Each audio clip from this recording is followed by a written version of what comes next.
The dead hour. That's what Alyssa Monroe called the time between 2 and 3 in the morning at the Dusty Boot, a roadside bar so far off the beaten path it was practically forgotten by the world. It was the hour when the last of the rowdy truckers had gone, and the first hint of dawn was still a distant, broken promise.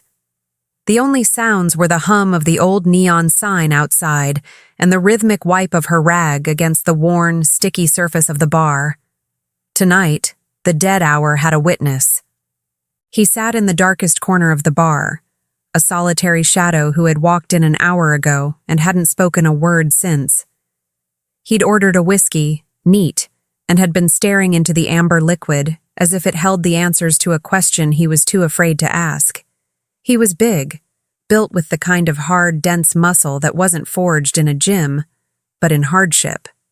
His face, half hidden in the shadows, was all sharp angles and a grim, unyielding jawline. But it was his eyes that held her attention. They were empty, haunted, a pair of gray voids that seemed to have seen too much of the world's darkness. Alyssa was used to lonely men, but this one was different. He wasn't lonely. He was erased. A man trying to disappear into the bottom of a glass. She was just about to do her final sweep, eager to lock up and head home, when the quiet of the night was broken by the crunch of tires on the gravel parking lot. A sleek black SUV, its windows tinted to an impenetrable darkness, pulled up just outside the bar's main window. It killed its headlights but left the engine running, a low, predatory hum in the silent night. Alyssa instinctively ducked behind the bar, a prickle of unease crawling up her spine. This wasn't a late-night traveler looking for a room. This was trouble. The SUV's doors opened. 3 men in dark, well-tailored suits emerged. They moved with a fluid, coordinated efficiency that was unnerving. They weren't just men in suits. They were a unit. They pulled a 4th man from the back seat, a smaller, disheveled figure who was struggling weakly against their grip. They dragged him to the center of the dimly lit parking lot. It wasn't a fight. It was a procession. One of the suited men, clearly the leader, stepped forward. He held out a thick manila envelope to the struggling man. "You had a chance to fix this, Arthur." His voice was a low, calm murmur, but it carried through the thin glass of the window. "You were given a choice." The man, Arthur, shook his head frantically, his words a desperate, muffled plea. "I can't. It's not right. I won't be a part of it." The leader sighed, a sound of pure, cold impatience.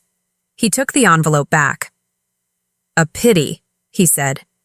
Then, in a movement so fast, so brutally efficient it defied belief, he reached out, cupped the man's chin with one hand, and twisted. There was no sound, no scream, just a sickening, silent snap, a grotesque, unnatural angle of the neck. Arthur's body went limp, a puppet with its strings cut, collapsing into a heap on the gravel. It was an execution. Silent, professional, and absolutely terrifying. Alyssa's hand flew to her mouth, a scream trapped in her throat. She was frozen, her mind unable to process the cold, casual brutality she had just witnessed. As the men began to drag the body back toward the SUV, the leader paused.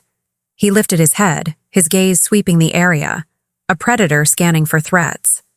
And his eyes, cold and dead, met hers through the grimy window of the bar.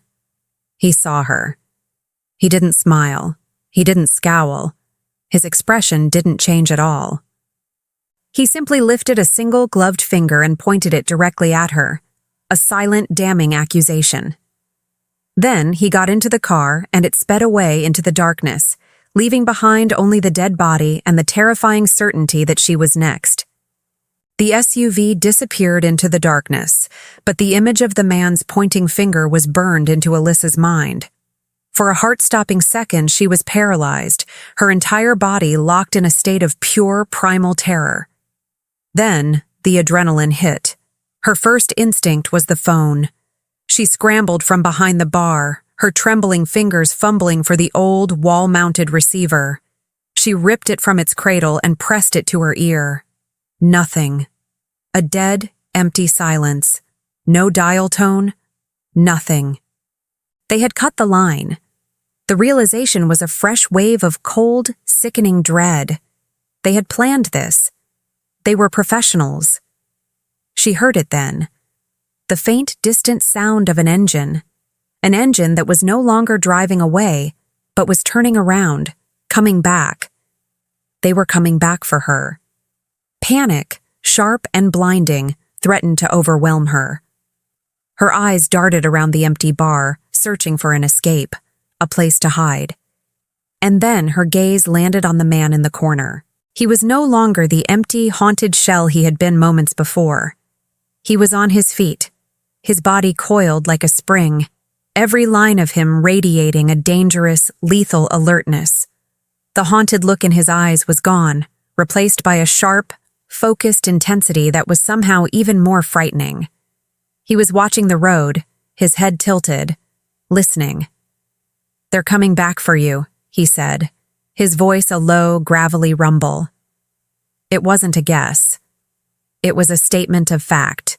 He turned his gaze on her, and for the first time, she felt the full, crushing weight of his presence. This was not a man to be trifled with.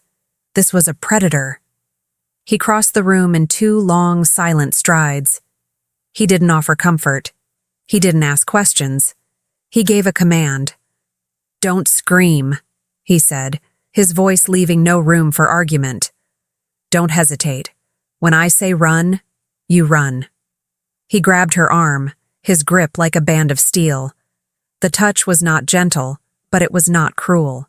It was urgent, possessive. The sound of the SUV grew louder, closer. Headlights swept across the front of the bar. "Now," he growled. He didn't lead her. He pulled her, dragging her through the swinging doors of the kitchen and toward the back exit. The front door of the bar splintered inwards with a loud crash just as they burst out into the cool, damp night air. His truck, an old, beat-up, unassuming pickup, was parked just behind the building. He practically threw her into the passenger seat, slamming the door shut as he vaulted into the driver's side. The engine roared to life with a turn of the key. He didn't turn on the headlights. He slammed the truck into gear and sped away from the bar, not onto the main road, but onto a narrow, unpaved service road that disappeared into the dark woods. In the rearview mirror, Alyssa saw the black SUV screech to a halt in front of the bar. She saw the doors fly open, saw the silhouettes of the men piling out. "Who are you?" she finally managed to stammer, her voice a thin, reedy thing, her eyes still fixed on the receding image of the bar, of the men who had come to kill her.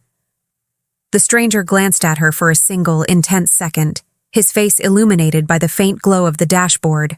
His eyes were as cold and hard as steel. "I'm the guy who was in the wrong place, at the wrong time," he said, his voice a low, bitter growl. "Just like you." The chase was a terrifying, heart-pounding blur. The black SUV quickly found them, its powerful headlights cutting through the darkness of the woods, pinning them like a cornered animal. But the man behind the wheel of the old pickup was no ordinary driver. He navigated the treacherous, muddy service road with a skill and a calm that was both breathtaking and deeply unsettling. He wasn't just driving, he was executing maneuvers, using the terrain, the darkness, the sharp, unexpected turns to his advantage. It was clear this was not the first time he had been hunted. After what felt like an eternity of screeching tires and near misses with trees, he did something completely unexpected. He swerved sharply off the road, plunging the truck down a steep, wooded embankment, the branches of pine trees scraping and screeching against the metal. He killed the engine, plunging them into an abrupt, absolute darkness and silence. Moments later, the headlights of the SUV roared past on the road above them, continuing its frantic, fruitless chase into the night. They waited in the silent darkness for a long time, the only sound their own ragged breathing. Finally, he started the engine again, and slowly, carefully, navigated the truck back onto a different, smaller dirt track. An hour later, they pulled into the parking lot of a cheap, anonymous motel, the kind of place where people went to disappear. The neon sign flickered, casting a sad, buzzing glow on the rain-slicked asphalt. He paid for the room in cash, using a name that she was sure wasn't his own.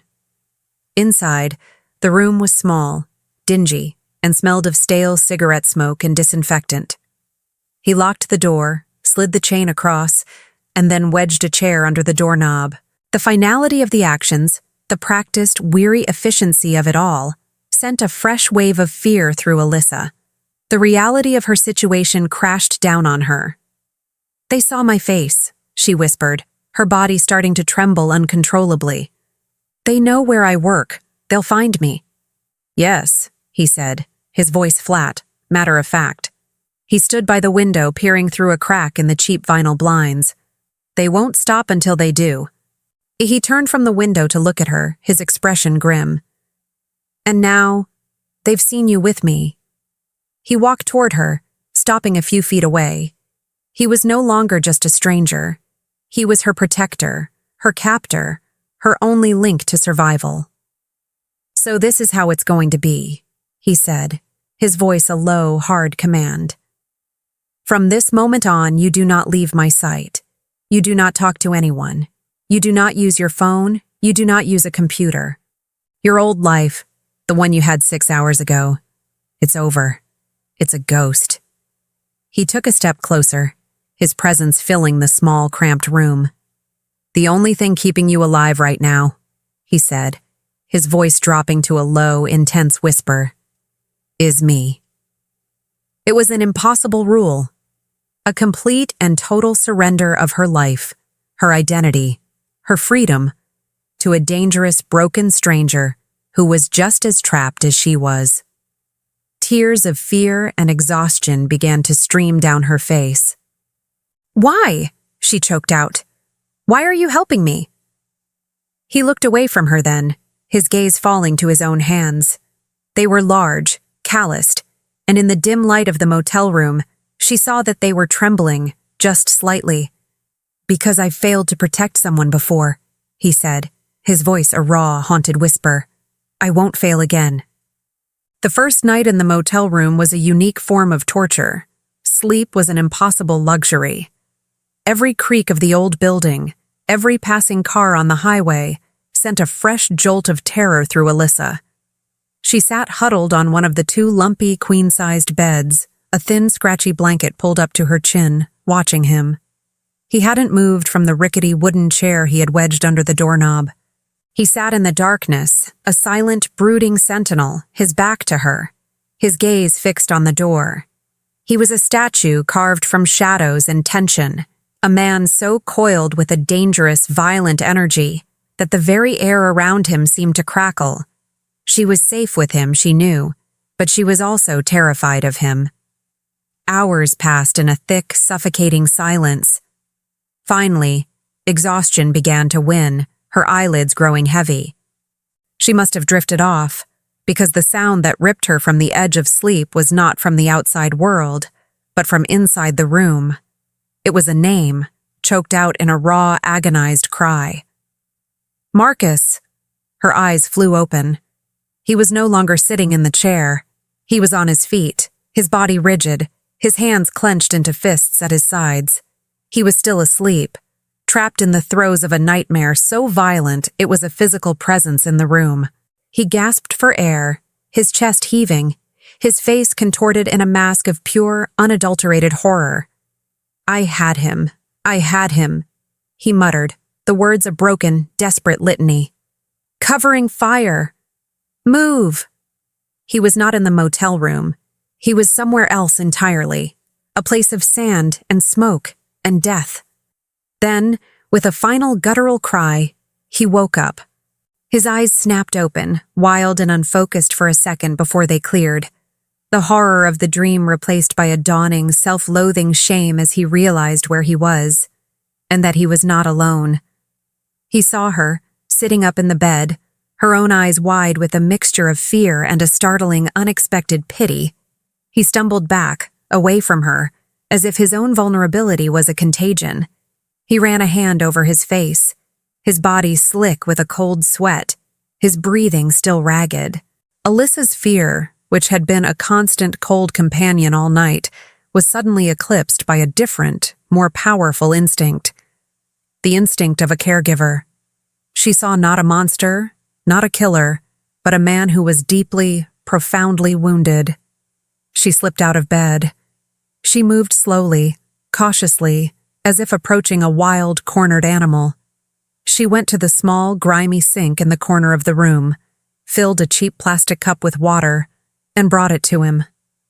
"Here," she said softly. He flinched as she approached, his body tensing as if preparing for a blow. She stopped a few feet away, holding the cup out to him. He stared at her, at the simple, quiet offering, his eyes a turbulent storm of shame and suspicion. "You don't have to be afraid of me," she whispered, her voice a gentle, soothing balm in the tense, silent room. A short, bitter, humorless laugh escaped his lips. He finally looked away from her, his gaze falling to his own trembling hands, staring at them as if they were foreign objects, as if they belonged to someone else. "It's not you I'm afraid of," he said, his voice a low, haunted rasp. They left the motel before dawn, slipping out into the gray, pre-dawn light like ghosts. Tyler drove for hours, heading north, away from the city, away from civilization. He pushed the old truck hard, his face a grim, unreadable mask. The intimacy of the shared nightmare, the brief, shocking moment of his vulnerability, had been erased by the harsh light of day. He was once again the cold, distant protector, and she was his charge. They finally turned off the main highway and onto a series of smaller, increasingly rugged dirt roads, plunging deep into a vast, dense forest. The air grew cooler, smelling of pine and damp earth. After another 30 minutes, they arrived at a small, rustic log cabin nestled in a clearing and almost completely hidden from view. It was old, weathered, but sturdy, with a stone chimney and a wide, welcoming porch. "My grandfather's hunting cabin," he said, his voice the first sound to break the silence in over an hour. "No one knows it's here. We'll be safe. For a while." The cabin was a world away from the sterile, anonymous motel. It was filled with the comfortable clutter of a life well lived. Worn leather armchairs, a large stone fireplace, shelves overflowing with old, dog-eared paperback novels. It was a place of warmth, of history, of peace. The days that followed fell into a strange, quiet routine. They were completely isolated, forced into a proximity that was both a comfort and a constant, low-grade torture. The silence between them was thick with unspoken words, with the memory of his nightmare and her compassion. He began to teach her things. Small, practical skills for a life on the run. He showed her how to read a compass, how to build a fire with damp wood, how to find clean water. He was a patient, methodical teacher, his hands sure and steady as he guided hers. One afternoon, as he was showing her how to clean the small handgun he had given her for her own protection, her hand slipped and the barrel scraped against his arm. "I'm so sorry," she gasped. "It's fine," he grunted, but he winced as he rolled up his sleeve to check for a scratch. And she saw them. The scars. His forearm was a roadmap of old wounds, pale, jagged lines that spoke of a life of violence and pain. And as her gaze traveled up his arm to his shoulder, she saw the edge of a larger, more brutal scar tissue disappearing under his shirt. He saw where she was looking and immediately pulled his sleeve down, a dark, shuttered look coming over his face. The moment of connection was broken. The fragile peace was shattered a few days later by the unexpected arrival of another person. A young, handsome local hunter, dressed in flannel and denim, emerged from the woods, a friendly, curious smile on his face. "Didn't know anyone was using the old Brooks cabin," he said, his eyes immediately landing on Alyssa, his smile widening with open appreciation. "Name's Ben. I hunt these woods every fall." He was charming, easygoing, normal. He offered to share his supplies, to help them chop wood. He directed all of his conversation to Alyssa, his interest in her obvious. And Alyssa, starved for a normal human interaction, for a moment of simple, uncomplicated kindness, found herself smiling back, her own natural warmth and charm returning. She didn't notice the change in Tyler at first. He had faded into the background, leaning against the porch railing, his arms crossed over his chest, a silent, watchful shadow. But as Ben's flirting grew more overt, a cold, dangerous energy began to radiate from him. The air grew thick, heavy. Ben, finally sensing the shift, turned to Tyler. "So you two are—" "She's with me," Tyler said, his voice a low, flat growl that was not open for interpretation. He pushed himself off the railing and walked over to them, deliberately placing himself between Alyssa and the other man. His posture was not overtly threatening, but the message was clear, primal. "Mine." Ben's friendly smile faltered. He looked from Tyler's cold, hard face to Alyssa's, and he took a half step back. "Right. Well, I'll, leave you to it," he stammered, before giving a hasty wave and disappearing back into the woods. The silence he left behind was deafening. "He was just being nice," Alyssa said finally, her voice a mixture of frustration and confusion. Tyler turned to face her, his eyes dark, intense. "In this world, Alyssa," he said, his voice a low, hard command, "there is no nice. There are people who want something from you, and there are people who protect you." He took a step closer, his gaze pinning her in place. "Don't ever confuse the two." His possessiveness, so raw and primal, was a shock to her system. It was terrifying, but a small, treacherous part of her found it thrilling. It was the first time he had shown any emotion other than grim, detached duty or haunted pain. It was the first time he had claimed her, not as a responsibility, but as something of his own. The incident created a new, unspoken tension between them. The fragile truce was broken, replaced by a charged awareness. That night, the silence in the small cabin was unbearable. Alyssa lay in her bed, staring at the ceiling, the memory of his cold, possessive words echoing in her mind. She couldn't let it go. She had to understand the ghosts that haunted him. "Marcus," she said into the darkness. "Who was Marcus?" She heard him shift in the other room, a sharp, sudden movement. He didn't answer. "The name you screamed in your nightmare," she pressed, sitting up. "Who was he, Tyler?" "Go to sleep, Alyssa," he said, his voice a low, hard growl from the other room. It was a clear dismissal, a wall of ice. Frustrated and emboldened by a strange, new courage, she got out of bed. She walked into the main room, where he was sitting in the dark, staring into the dying embers of the fire. "I'm not your prisoner," she said softly, "and I'm not a child. I'm living this nightmare with you. I deserve to know why." He was silent for a long, agonizing moment. She thought he was going to ignore her, to shut her out completely. She was about to turn and go back to her room, defeated, when she saw a small metal box on the floor beside his chair. It was an old, battered military footlocker. Driven by an impulse she didn't understand, she knelt on the floor and with trembling fingers, lifted the lid. Inside, nestled on a bed of faded velvet, were a series of military medals, a folded American flag, and a single framed photograph. It was a picture of two young men in desert camouflage, their arms slung around each other's shoulders, grinning at the camera. They were both young, handsome, full of life. One of them was a younger, happier-looking Tyler. The other must have been Marcus. Tyler didn't try to stop her. He just sat there watching her, a look of profound, soul-deep weariness on his face, as if he was too tired to fight anymore. "He was my best friend," he said finally, his voice a raw, broken rasp. "My swim buddy. My brother." He began to talk, the words coming out in a slow, painful torrent, as if he was pulling them from a deep, unhealed wound. He told her about Marcus, about their years together in the SEALs, about the unspoken bond that was stronger than blood. And then he told her about their last mission, an ambush, a firefight in a dusty, forgotten village. "It was my job to have his back," Tyler whispered, his gaze fixed on the photograph in her hands. "He was moving up. I was supposed to be providing covering fire. But there was a second shooter, one we didn't see."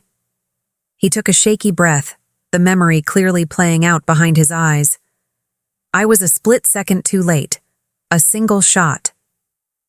He looked away, his jaw tight with a grief so profound it was a physical presence in the room.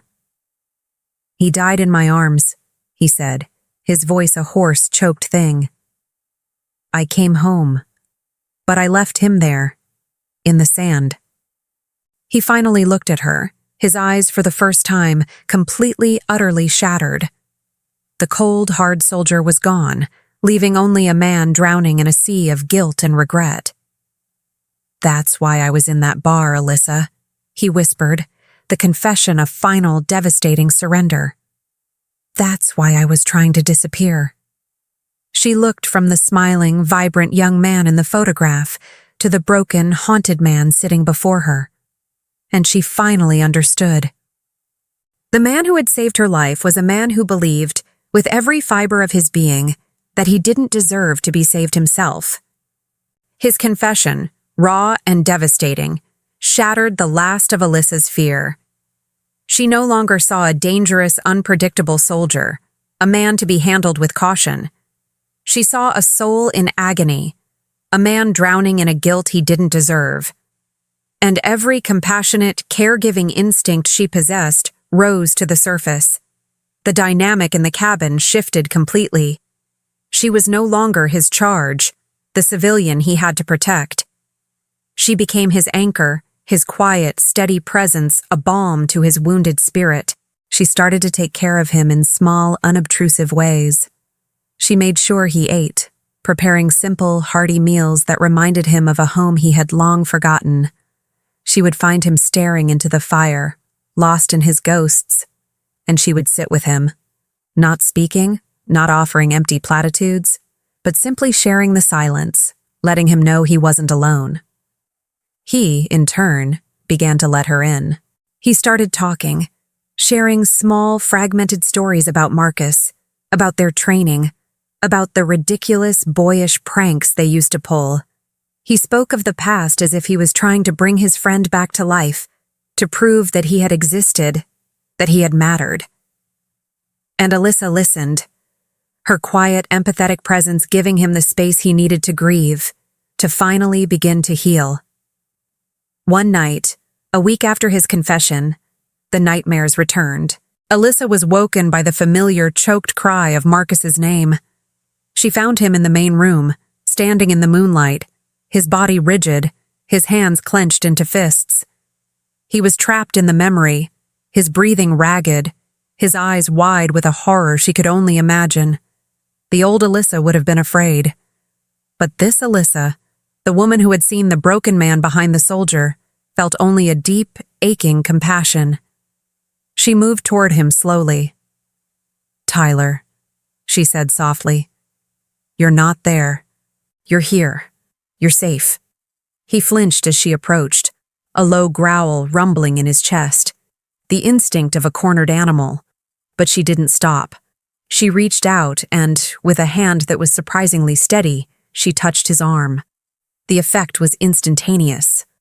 The tension seemed to drain out of him, his rigid posture slumping, his ragged breathing slowing. He looked down at her hand on his arm as if it were a lifeline. He turned to her, his eyes for the first time, not full of ghosts or of duty, but of a raw, desperate, overwhelming need. He didn't kiss her. He didn't pull her into a passionate embrace. He did something far more intimate, far more vulnerable. He simply leaned his forehead against hers, his large frame trembling slightly. He wrapped his arms around her, holding her not with desire, but with the desperate, clinging strength of a drowning man who had finally found something solid to hold on to in the storm. "Stay," he whispered, his voice a broken, ragged plea against her hair. "Please, just stay." The strongest, most dangerous man she had ever met was asking for her help, for her comfort. He was surrendering his pain to her. And Alyssa stayed. She held him in the quiet darkness of the cabin, her arms a safe harbor for his battered soul, until the ghosts retreated and he finally, peacefully, fell asleep. And in that moment, she knew, with a certainty that was both terrifying and exhilarating, that she was no longer just his protector or his confidant. She was falling in love with him. The night he fell apart in her arms, and she stayed to hold him together, was a point of no return. The last wall between them had crumbled, leaving them in a new, uncharted territory of raw, unspoken intimacy. The air in the small cabin was thick with it, a constant humming current of shared vulnerability and burgeoning desire. They needed supplies. The excuse was a practical one, but they both knew it was more than that. They couldn't stay hidden in their isolated emotional bubble forever. The real world, and the danger that came with it, was waiting. The trip to the nearest small town, a 2-hour drive away, was a study in tense, hyper-vigilance. They moved like ghosts, their heads on a constant swivel. Tyler's hand never strayed far from the gun tucked into the waistband of his jeans. He was back in soldier mode, his eyes constantly scanning for threats. But this time, his protective gaze kept returning to her, a silent, constant check-in. They bought what they needed: canned goods, medical supplies, ammunition, paying in cash. Their interactions with the few people they encountered brief and nondescript. They were almost back to the truck, a sense of relief beginning to settle over them when it happened. A black sedan, the same model as the one from the bar, turned a corner at the far end of the street. They both froze. It wasn't the same car. The license plate was different, but it was enough. The brief illusion of safety shattered. The threat was not gone. It was everywhere. Without a word, they turned and ran, throwing the supplies into the back of the truck and peeling out of the small town, leaving a cloud of dust and paranoia in their wake. The drive back to the cabin was silent, but the silence was different now. It was not the comfortable silence of shared intimacy, but the grim, heavy silence of a shared, inescapable fate. And then, the heavens opened. The rain started as a light drizzle, but quickly turned into a torrential, blinding downpour. The dirt road became a slick, treacherous river of mud. The old truck's tires spun, struggling for purchase. Finally, with a lurch and a sickening slide, the truck slid sideways into a ditch, the engine stalling with a final defeated cough.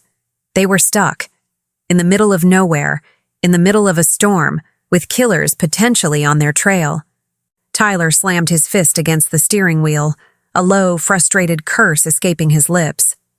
He got out of the truck, the cold rain instantly plastering his shirt to his skin. He trudged through the mud to the front of the truck, trying to assess the damage, his shoulders slumped in defeat. Alyssa got out and followed him, the rain soaking her to the bone in seconds. She stood beside him in the deluge, the two of them illuminated by the truck's one remaining flickering headlight. "You should have run from me that first night," he said, his voice a low, bitter growl over the sound of the rain. He didn't look at her. He just stared at the truck, at the symbol of his failure to keep her safe. "You should have run as fast as you could. I'm a goddamn disaster. Everything I touch." "I don't run from people who need me," she shouted over the storm, her voice fierce, unwavering. He finally turned to look at her then. She was standing in the rain, her hair plastered to her face, her clothes soaked through, shivering. But her eyes were blazing with a fire, a loyalty, a strength that defied the storm, that defied the danger, that defied his own self-loathing. The tension, the fear, the desire that had been simmering between them for weeks finally, explosively, boiled over. He closed the space between them in a single stride. He grabbed her face in his hands, his thumbs stroking her rain-slicked cheeks. "Alyssa," he breathed, her name a prayer on his lips. And then he kissed her. It was a desperate, hungry, passionate kiss, a clash of teeth and lips and need. It was the raw, unrestrained release of weeks of pent-up fear and longing. It tasted of rain and mud and a shared, desperate hope. It was a kiss that said everything they couldn't say, a silent, passionate vow made in the heart of the storm. The kiss in the rain was a dam breaking. It unleashed a torrent of emotion that swept them both away. They stumbled back to the cabin, their hands never leaving each other, and spent the rest of the night lost in a desperate, passionate rediscovery of what it meant to be alive, to feel, to connect.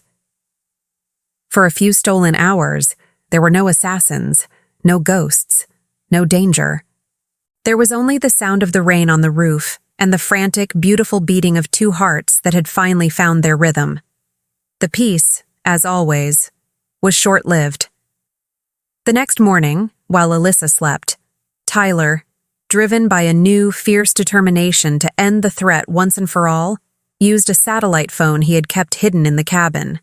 He made a call to a number he had sworn he would never use again, an old contact from his SEAL team, a man who specialized in digging up information from the darkest corners of the digital world. "I need a name," Tyler said, his voice a low, hard command. The man executed at a roadside bar outside of Chicago. 2 weeks ago. Find out who he was. The information came back a few hours later, and it changed everything. The man was not a criminal. He was not a rival gangster. He was a journalist. An investigative reporter named Arthur Vance, known for his relentless pursuit of corruption in high places. "What was he working on?" Tyler asked, a cold dread beginning to form in the pit of his stomach. "A big one," his contact replied. He was deep into an exposé on a private security firm, a company called Aegis Security. Tyler felt the blood drain from his face. Aegis Security. He knew the name. It was a company that had a reputation for recruiting ex-Special Forces soldiers, men like him, for high-paying, morally ambiguous consulting work. He had been approached by them himself when he first got back and had turned them down flat. What was the angle? Tyler pressed, his voice tight. Vance believed Aegis was being used as a front for illegal, off-the-books operations on U.S. soil. Political intimidation, corporate espionage, maybe worse. He thought they were taking orders from someone very high up. Who? There was a pause on the other end of the line. This is the messy part, Brooks. The company is run by a retired Army colonel, a man named James Miller. The name hit Tyler like a physical blow. Commander Miller. He knew him. He had served under him. Miller was a hard, ruthless man, a commander who saw his soldiers as assets, as disposable pieces on a chessboard. He was the man who had given the final order for the mission in Afghanistan, the mission where Marcus had died. The war, which had been a faceless, nameless threat, suddenly had a face. And it was a face from Tyler's own past, a face he had tried for years to forget. This was no longer just about protecting Alyssa. It was no longer just a random act of violence they had stumbled upon. This was personal. This was about Marcus, and it was about vengeance. The name, Commander Miller, was a ghost that rose from the grave of Tyler's past, dragging with it all the pain, the guilt, and the rage he had been trying so desperately to drown. The war was no longer a matter of survival. It was a crusade. The change in him was immediate and terrifying. The tender, vulnerable man who had found solace in Alyssa's arms vanished, replaced by the cold, focused, lethal soldier he had been trained to be. He became obsessed, a man possessed by a singular, all-consuming mission, to expose Miller and, in doing so, to finally get justice for Marcus. He spent his days on the satellite phone, calling in old favors, gathering intelligence, mapping out Miller's network. He spent his nights staring at a map, his face a grim, unreadable mask, his mind 1,000 miles away in a dusty, sun-baked village in Afghanistan. Alyssa felt him slipping away from her. The easy intimacy they had found, the fragile peace they had built in their small, isolated world, evaporated. He was there, physically, but his spirit was gone, lost in the fog of his own personal war. She would try to talk to him, to reach him, but his eyes were distant, his answers clipped, his touch, when it came, distracted. She was losing him to the very ghosts she had tried to help him fight. Frightened and feeling utterly helpless, Alyssa knew she couldn't just stand by and watch him self-destruct. If he wouldn't let her into his war, she would have to find her own way to fight it. While he was outside, lost in his dark thoughts, she did something she knew he would be furious about. She opened his laptop. She knew it was a violation of his trust, but she was desperate. She had to understand the enemy they were facing. She started where he had left off, with the name Aegis Security and Commander Miller. She used the research skills she had honed in college, her mind sharp and analytical, and began to dig. She cross-referenced corporate filings, political donation records, and old news articles. She followed a tangled web of shell corporations and holding companies, a digital breadcrumb trail designed to obscure the truth. And then she found it. A name that appeared again and again, always one or two steps removed from Aegis, but always there, a silent, invisible partner, a powerful, influential politician who had served on the Senate Armed Services Committee, a man with the power to award massive, no-bid government contracts. The name on the screen made her blood run cold. Senator Alastair Thompson. She knew the name. Everyone did. He was a political titan, a man with a carefully crafted image of integrity and patriotism. But she knew him for a different reason. Years ago, her father, a small-town lawyer with a fierce sense of justice, had briefly represented a whistleblower who had tried to expose a corruption scandal involving a young, ambitious Senator Thompson. The case had been mysteriously, abruptly dropped. Her father had been threatened, his career nearly ruined. He had always told her that Thompson was a dangerous man, a snake hiding in a field of flags.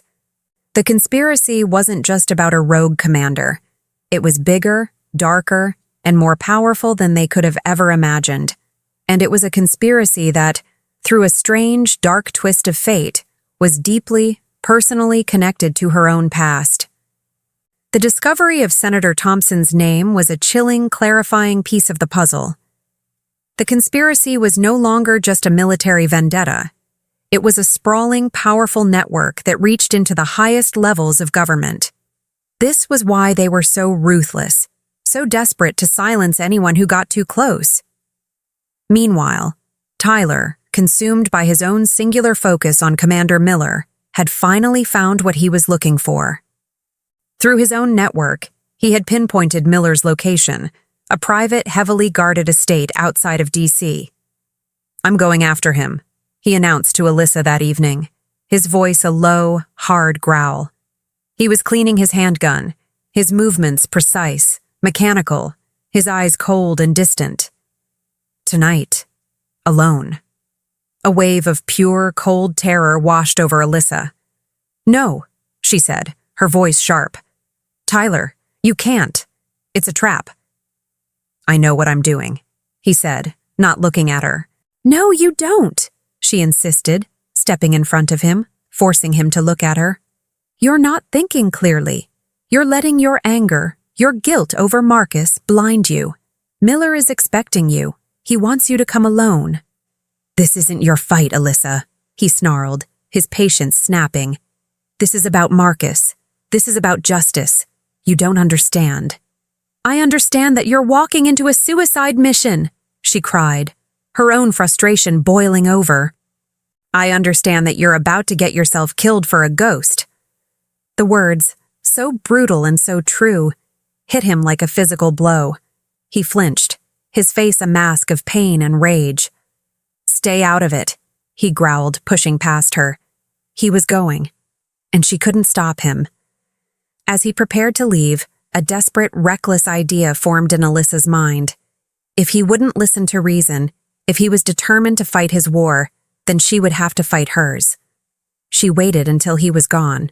Then, with trembling hands, she picked up the satellite phone. She found the number for Senator Thompson's main office in his public records. She knew it was insane. She knew it was dangerous. But it was the only card she had left to play. She took a deep breath and made the call.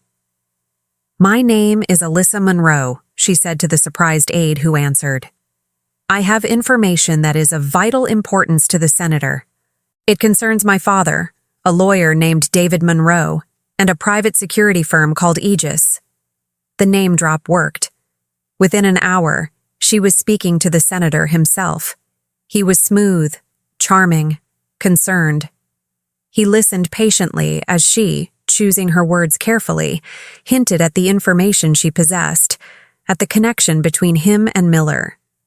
"This is all very disturbing, Ms. Monroe," the senator said, his voice a smooth, practiced purr. "I think it's best we meet in person. Immediately. My office is a secure location. You'll be safe here." It was a trap. She knew it was a trap, but it was a trap she had to walk into.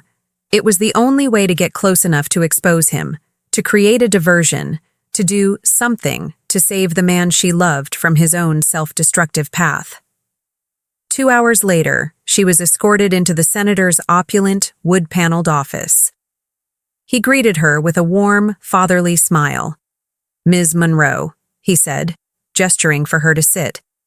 "Thank you for your courage in coming forward."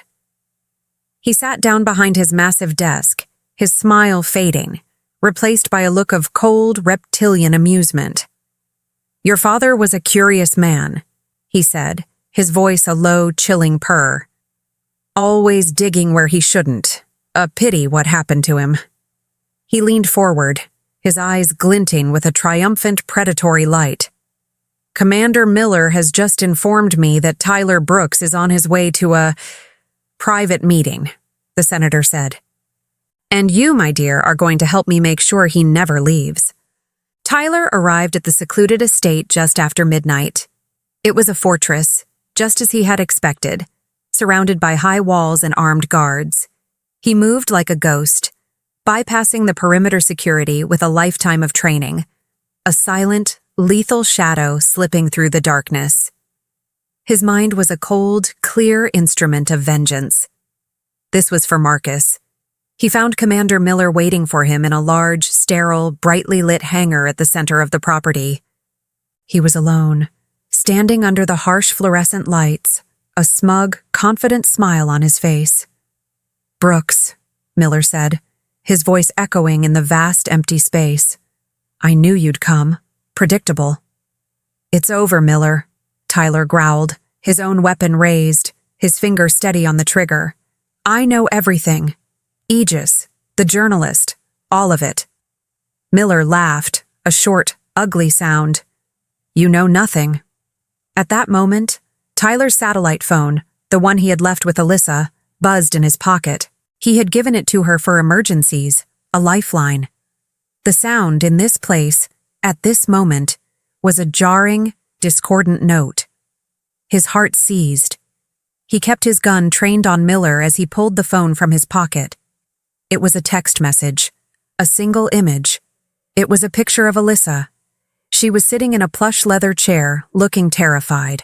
And behind her, with a hand resting possessively on her shoulder, was Senator Thompson. The message below the picture was simple, and it shattered Tyler's world. "The girl is with me. Surrender to Miller. Take the fall for the journalist's murder, and she lives. Fight, and she dies. You have 10 seconds to decide." It was a checkmate, a perfect, brutal, impossible trap. They had used his love for her, his protective instinct, as a weapon against him. They had turned his greatest strength into his most fatal weakness. He looked at Miller, who was still smiling, his eyes glittering with triumph. He looked at the phone, at Alyssa's terrified face. He thought of Marcus, of the justice he had sworn to get for him. He thought of his honor, of his life as a soldier, a warrior who never, ever surrendered. And then he thought of Alyssa's smile, of the way she had held him in the dark, of the life he had just begun to imagine with her. His choice was never a choice at all. With a slow, deliberate movement that felt like it was tearing his own soul apart, Tyler Brooks, the decorated Navy SEAL, the man who had survived 100 firefights and never backed down from a battle, lowered his weapon. He let it clatter to the concrete floor. He slowly, agonizingly got down on his knees. He raised his empty hands into the air. "I surrender," he said, his voice a broken, defeated rasp. He had chosen her. He had chosen her over his mission, over his vengeance, over his honor, over his own life. But just as Miller's men began to emerge from the shadows, their weapons raised, moving in to take him into custody, a piercing, high-pitched shriek filled the hangar, the fire alarm.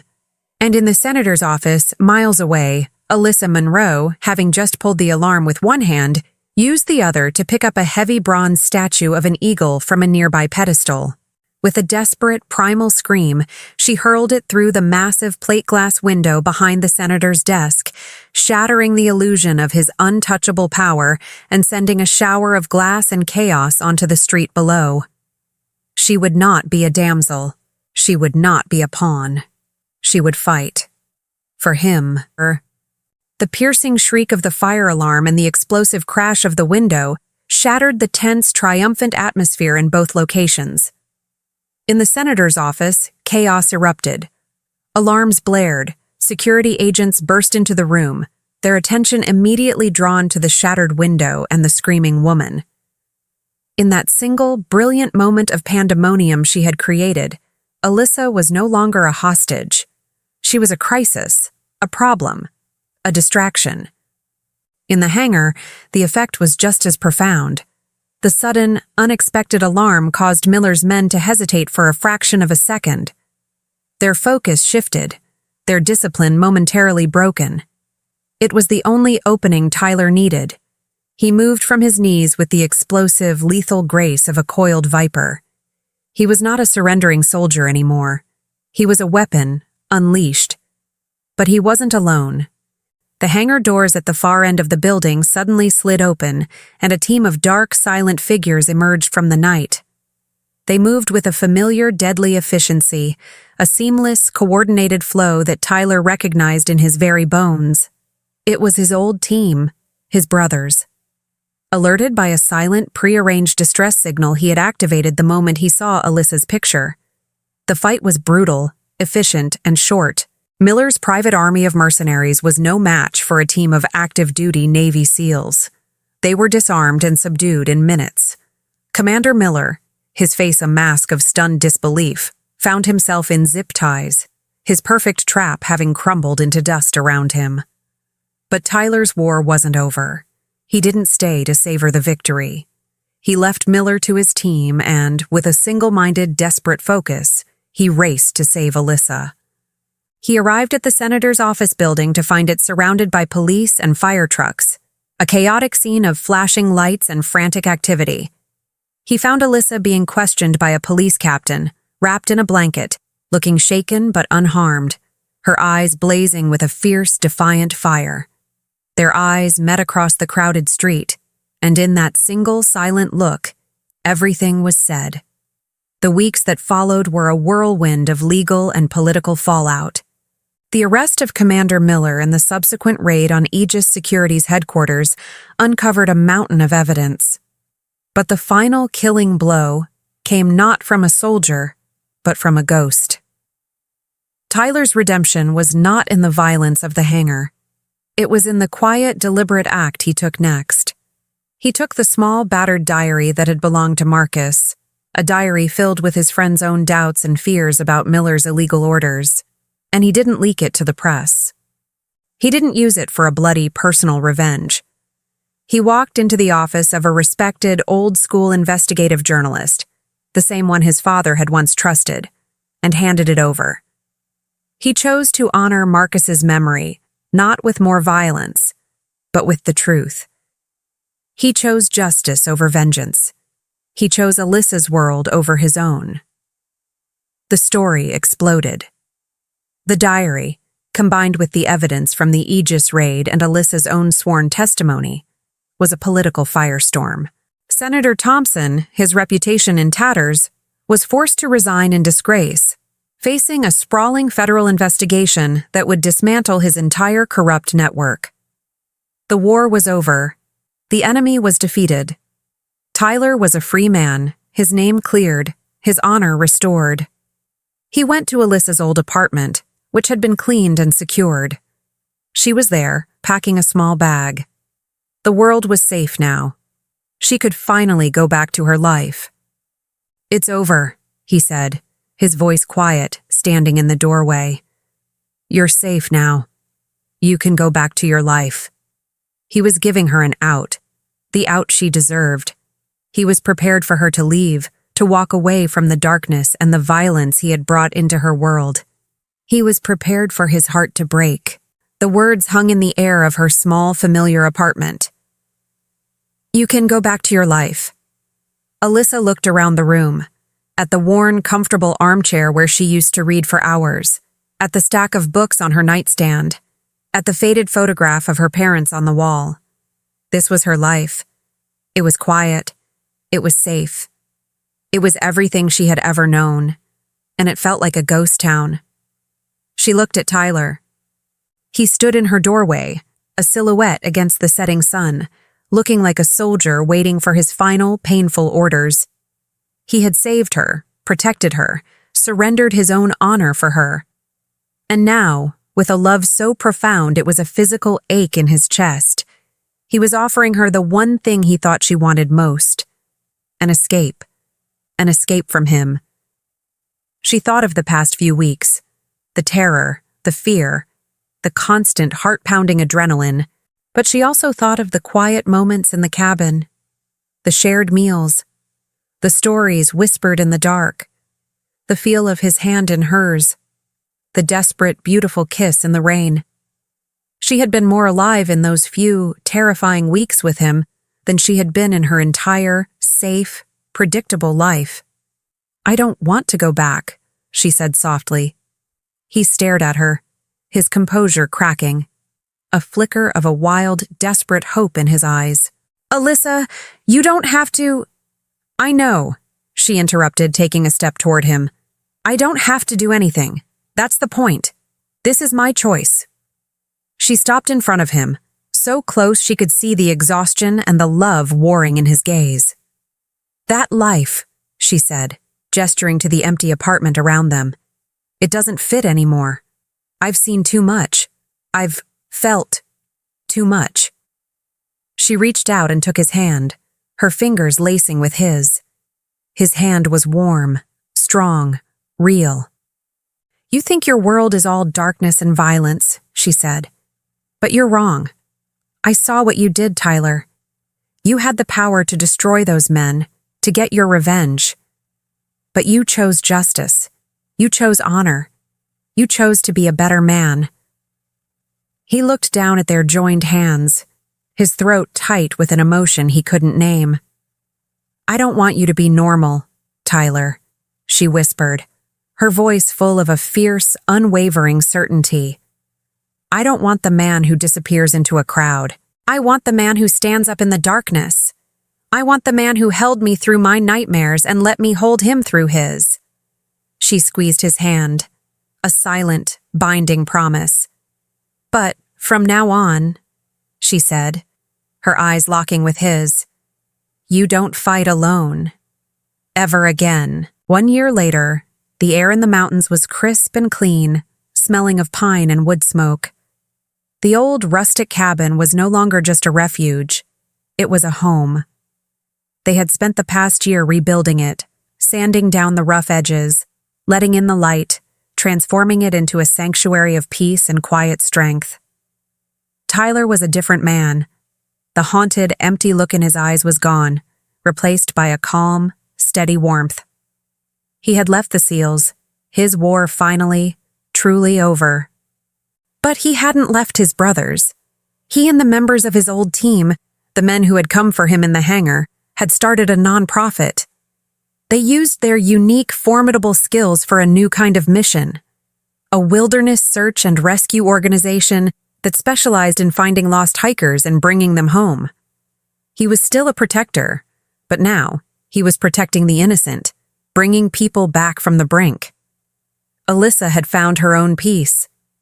She had enrolled in an online literature program, her days filled with the quiet, joyful pursuit of the passion she had put on hold for so long. She volunteered at a local center for veterans, using her quiet, empathetic nature to listen to their stories, to be a calm, steady presence for men who, like Tyler, had come home from the war but had left a piece of themselves behind. They were healing each other, and in doing so, they were healing themselves. The final scene finds them on the wide, newly built porch of the cabin as the sun begins to set, painting the sky in brilliant strokes of orange and purple. A fire crackles in the outdoor stone fireplace. Tyler is sitting in a comfortable wooden armchair, and Alyssa is curled up on a blanket at his feet, her head resting against his knee. He is reading to her, his voice a low, steady rumble, the words of a classic novel filling the quiet evening air. He finishes a chapter and closes the book, his hand coming to rest in her hair, his fingers gently stroking her scalp. He no longer has nightmares. He has found his safe harbor. "I love you," he whispers into the quiet, the words no longer a desperate confession, but a simple, profound truth. She turns her head, looking up at him, her face full of a love so deep and so serene it takes his breath away. "I know," she answers, a soft, knowing smile on her lips. "You showed me how." He leans down and kisses her, not with the desperate, hungry passion of the storm, but with the deep, abiding peace of a man who has finally, after a lifetime of fighting, found his way home.